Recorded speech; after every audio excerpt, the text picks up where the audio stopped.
Welcome back students. कैसे हैं आप लोग।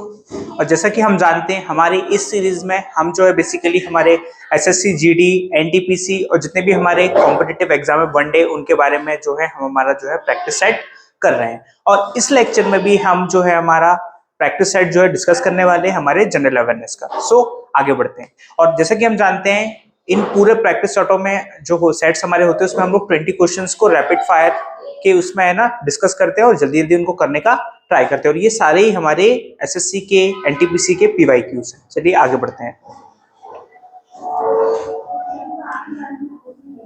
सबसे पहला question, Nuakhai is the state festival of. जो नौखाई है वो हमें किस स्टेट में देखने को मिलता है, एक स्टेट फेस्टिवल है, तो इसका आंसर होने वाला है हमारा उड़ीसा। अब इसके बाद हमारे लिए कुछ और इंपॉर्टेंट चीजें, मैं अगर आपसे पूछूं कि जो तमिलनाडु है, तमिलनाडु में एक बेसिक हमें फेस्टिवल देखने को मिलता है जिसे हम लोग बोलते हैं बेटा पोंगल। आपको याद रखना है। अब पोंगल कब सेलिब्रेट किया जाता है, इंपॉर्टेंट है क्योंकि इस सीक्वेंस को आपको समझना पड़ेगा।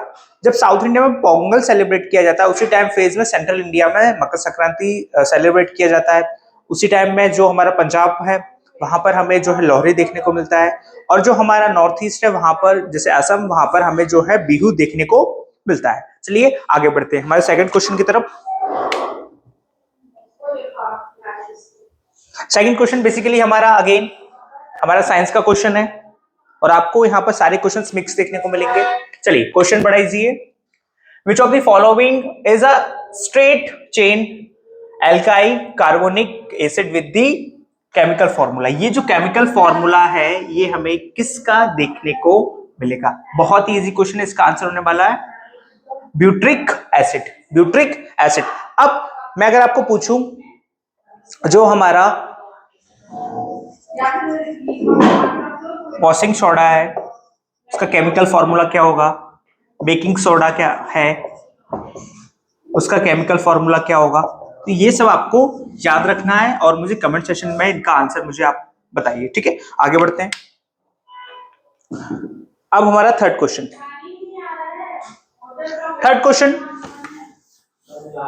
और यहां पर आपको मिक्स क्वेश्चन देखने को मिलेंगे। थर्ड क्वेश्चन जो है हमारा बेसिकली जो है म्यूजिक से हमें देखने को मिल रहा है। चलिए, who among the following was the youngest instrumentalist to be awarded the Padma Bhushan? The third high हमें इंडिया में जो है थर्ड सिविलियन अवार्ड देखने को मिलता है और कब मिला था इन्हें 2001 में। कौन है, बहुत ही ज्यादा फेमस है। ठीक है आपको इनका बारे में पता होना चाहिए, उस्ताद जाकिर हुसैन। उस्ताद जाकिर हुसैन बेसिकली क्या बजाते हैं आपको पता होना चाहिए। उस्ताद जाकिर हुसैन बेसिकली क्या बजाते हैं बेटा, तबला वादक। क्या, तबला। ठीक है। अब उस्ताद बिस्मिल्लाह खान ये काफी ही ज्यादा प्रोमिनेंट नेम है और आपको याद रखना है क्योंकि जो उस्ताद बिस्मिल्लाह खान है इन्हें भारत का सर्वोच्च जो खिताब है, अवार्ड है भारत रत्न, इससे भी इन्हें नवाजा गया था। तो ये आपको याद रखना है। ठीक है। अब इसका पंडित रविशंकर ये भी काफी ज्यादा प्रोमिनेंट रहे हैं तो इनके बारे में भी आपको याद रखना है। अब आप मुझे कमेंट सेशन में बताइए कि जो पंडित रविशंकर है वो किस इंस्ट्रूमेंट को बजाते थे। ठीक है आगे बढ़ते हैं।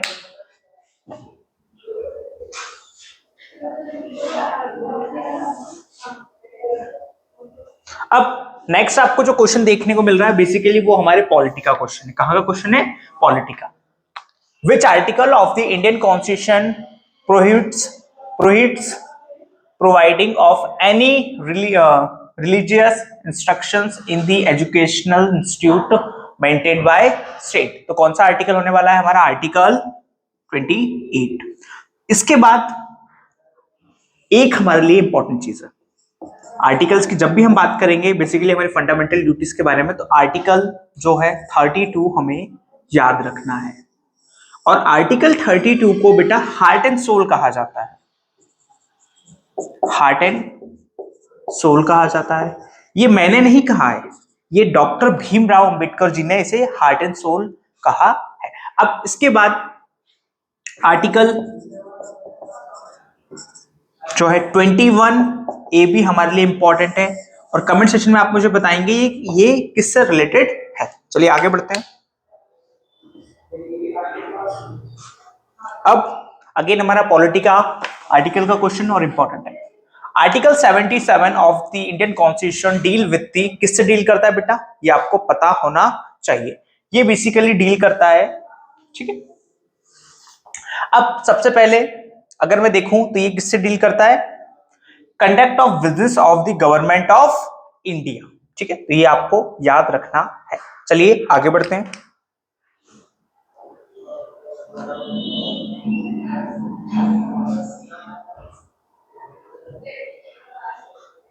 नेक्स्ट जो आपका क्वेश्चन है बेसिकली वो हमारा हिस्ट्री से क्वेश्चन है, हमारा जो मॉडर्न हिस्ट्री, वहां से हमें क्वेश्चन देखने को मिल रहा है।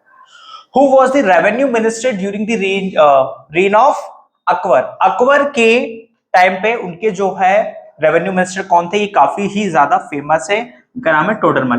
अब अकबर के एडमिनिस्ट्रेशन के बारे में हम जब भी बात करते हैं, अकबर के एडमिनिस्ट्रेशन या फिर उनके प्रशासन के बारे में हम जब भी बात करते हैं तो हमेशा उनके जो 9 जेम्स थे उनके बारे में बात होती है। अब 9 जेम्स कौन कौन थे, तानसेन, मुल्ला दो प्याजा, अब्दुल रहीम खान खाना, टोडरमल, ठीक है, और उसके अलावा बाकी और थे, और यही सब जो है गाइड करते थे, गाइडेंस देते थे किसको, अकबर को।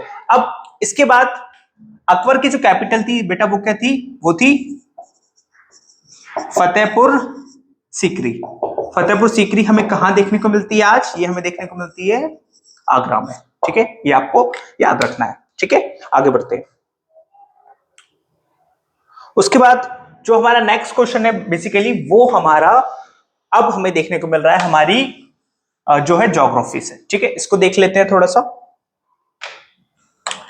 Hot local wind that flows over North India in summer known as, बहुत ही इजी क्वेश्चन है और इसको आप प्रैक्टिकली भी समझ सकते हैं। इट मींस कि नॉर्थ इंडिया में गर्मियों के टाइम पे स्पेशली अप्रैल लास्ट और जो मई का मंथ रहता है उस टाइम फेज में हमें एक लोकल विंड देखने को मिलती है और जो कि हॉट होता है, उसका नेचर कौन सी होती है बेटा, लू। जैसे हमारी जब हम छोटे थे हमारी मम्मा बोलती थी कि बेटा बाहर नहीं निकलना है, बाहर क्या चल रही है, लू चल रही है, ठीक है, आपको याद रखना है, ठीक है। इसके साथ साथ अब ये चिनुक है, ये आप मुझे कमेंट सेक्शन में बताएंगे कि चिनुक कैसी विंड है और इसकी लोकेशन हमें कहां देखने को मिलती है, कहां पर फ्लो करती है, ठीक है, आप मुझे इसकी लोकेशन बताएंगे, ठीक है। आगे, ठीक है। अगेन अब जो हमारा नेक्स्ट क्वेश्चन है वो हमारा अगेन मॉडर्न हिस्ट्री से हमें देखने को मिल रहा है और ये काफी ज्यादा इंपॉर्टेंट है। Who among the following devised the system of subsidiary alliance, जो सब्सिडरी अलाइज जो सिस्टम था वो बेसिकली किसने इंट्रोड्यूस किया था, चलिए इसका आंसर है लॉर्ड वेल्सली। अब सब्सिडरी अलाइज बेसिकली काफी ज्यादा इंपॉर्टेंट माना जाता था और 1799 में after the death of Tipu Sultan, Tipu Sultan की डेथ के बाद जो है मैसूर जो था उसने भी बाद में सब्सिडरी अलायंस को एक्सेप्ट कर लिया था। अब वो कौन कौन सी जगह थी जो कि सब्सिडरी अलायंस में आती थी, जैसे अवध, सातारा और हमारी मैसूर, और भी बहुत सारी जगह थी ये, लेकिन ये काफी ज्यादा इंपॉर्टेंट है, ठीक है। आगे बढ़ते हैं।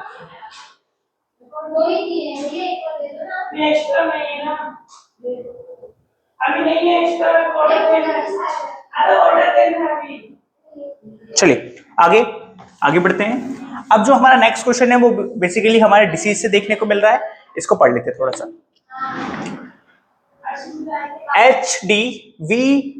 HDCV वैक्सीन, चलिए sorry, which of the following is an inactivated और killed polio vaccine developed in 1952, कौन सी वैक्सीन थी बेटा, इसको आप मुझे इसके बारे में कमेंट सेक्शन में बताएंगे कि ये कौन सी वैक्सीन थी। और जैसे कि हम जानते हैं पोलियो को बेसिकली लगभग हमने जो है इंडिया से उसे खत्म कर दिया है, ठीक है, आपको याद रखना। और इस क्वेश्चन का आंसर मुझे आप कमेंट सेक्शन में बताएंगे कि कौन सी वैक्सीन थी जिसे हमने पोलियो के लिए बेसिकली 1952 में बनाया था। आपको यहाँ पर 4 ऑप्शंस भी देखने को मिल रहे हैं। चलिए आगे बढ़ते हैं।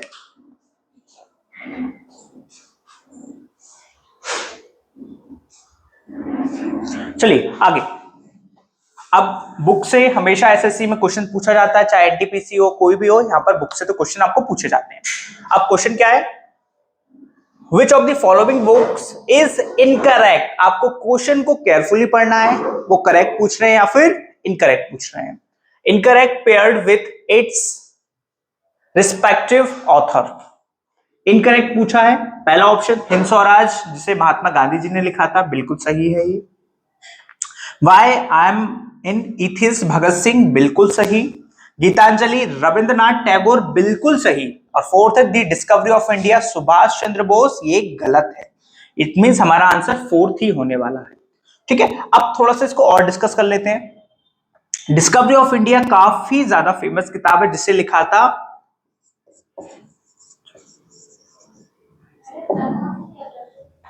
जवाहरलाल नेहरू जी ने, और ये काफी ज्यादा फेमस किताब है। अब इसके बाद जो हमारी गीतांजलि जो थी, बेसिकली रविन्द्रनाथ टैगोर ने लिखा था, और बाद में जो है रविन्द्रनाथ टैगोर जी को क्या मिला था, नोबेल प्राइज मिला था। और ये फर्स्ट इंडियन थे जिन्हें नोबेल प्राइज मिला था लिटरेचर में। ठीक है, आगे बढ़ते हैं।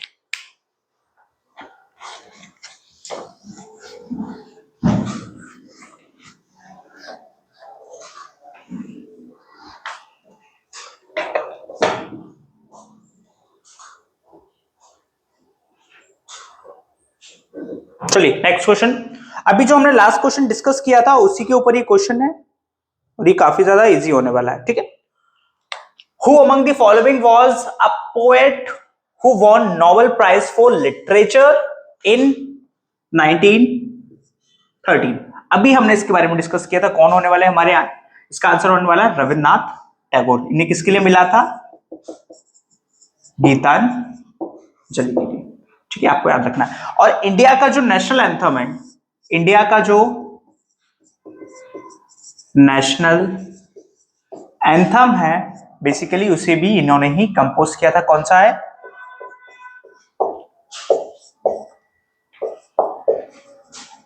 ठीक है, आपको याद रखना है। आगे बढ़ते हैं बेटा। अब नेक्स्ट हमें जो क्वेश्चन देखने को मिल रहा है वो हमारा मिडाइवल हिस्ट्री से है। इट मींस दिल्ली सल्तनत से है। चलिए आगे बात करते हैं। Which of the following departments of Delhi sultanate was recognised by Balban. Balban जो कि एक इंपॉर्टेंट सुल्तान थे दिल्ली सल्तनत में, तो उन्होंने कौन से एक जो है इसको रिऑर्गेनाइज किया था, तो कौन सा था बेटा, दीवाने अर्ज। आपको याद रखना है। ठीक है, ये सारी हमारे लिए इंपॉर्टेंट है। अब यहां से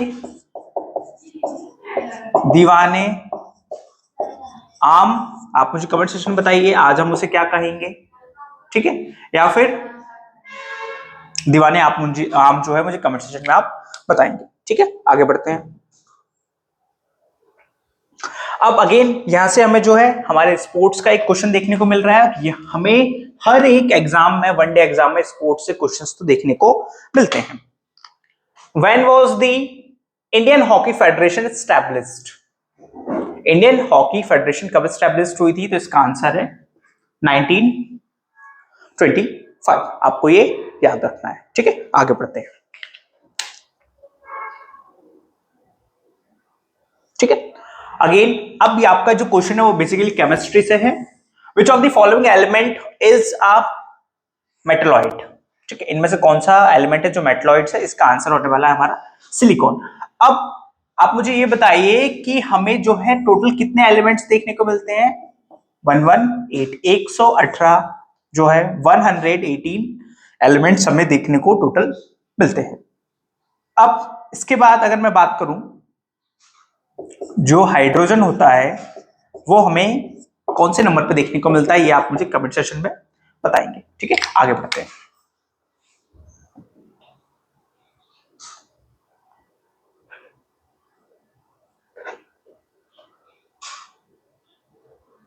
चलिए आगे बढ़ते हैं। Which of the following option is the legislative organ of the union government, इनमें से कौन सा एक ऑप्शन है जो कि लेजिस्लेटिव ऑर्गन है किसका, यूनियन गवर्नमेंट का। तो कौन सा देखने को मिलता है बेटा, देखो जुडिशरी नहीं होगा, ये भी नहीं होगा, और एग्जीक्यूटिव भी नहीं होगा, ये हमें कहां पर देखने को मिलता है बेटा, पार्लियामेंट में। कहां देखने को मिलता है, पार्लियामेंट में, ठीक है, लेजिस्लेटिव ऑर्गन ऑफ, ठीक है। अब यहां पर इंपॉर्टेंट बात ये आती है कि जो इंडिया का पार्लियामेंट है बेटा, इंडिया का जो पार्लियामेंट है हम उसे क्या कहते हैं, संसद, ठीक है। अब जो यूएसए का पार्लियामेंट है उसे क्या बोला जाता है बेटा, कांग्रेस। अब कौन सी कंट्री है जहां के पार्लियामेंट को ड्यूमा कहा जाता है, ये आप मुझे कमेंट सेशन में बताएंगे, ठीक, जो आपके लिए इंपॉर्टेंट है।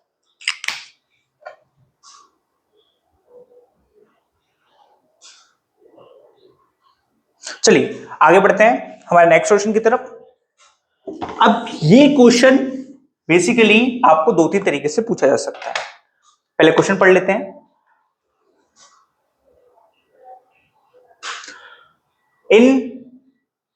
In which year was National Institute of Kathak Dance established? कौन से ईयर में कथक डांस जो है बेसिकली उसे इंट्रोड्यूस किया गया था। उससे पहले कथक बेसिकली कौन से स्टेट का फेमस डांस है, तो आंसर होने वाला है हमारा यूपी। अभी रिसेंटली कल के न्यूज़पेपर में आया था कि जो बिरजू महाराज है बेसिकली वो कौन से नृत्य से संबंधित है, तो आंसर होने वाला है हमारा कथक, ये आपको याद रखना है। अब इस क्वेश्चन का आंसर अगेन आप मुझे कमेंट सेशन में बताएं कि इसे कब जो है इंट्रोड्यूस किया गया था। और बिरजू महाराज जो हैं उनके बारे में भी आपको याद रखना है। अगर ये क्वेश्चन भी आपको बन सकता है कि बिरजू